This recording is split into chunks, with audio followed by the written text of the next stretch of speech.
క్రూర మృగమైన పెద్ద పులి జనవాసాల్లోకి వచ్చి గోడపై సేద తీరిన విషయం తెలిసిందే. ఈ విషయాన్ని తెలుసుకున్న అటవీ సిబ్బంది పులిని పట్టుకున్నారు. అయితే పెద్ద పులి అనారోగ్యం వల్ల సాయం కోసం ఇలా ఊరిలోకి వచ్చినట్లు సమాచారం. అందువల్లే అది ఎవరిపై దాడి చేయలేదట.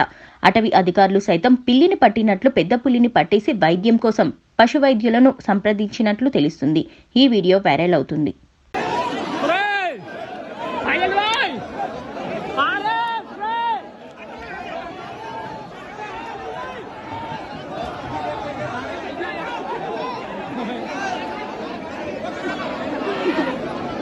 देखो भैया शेर देखो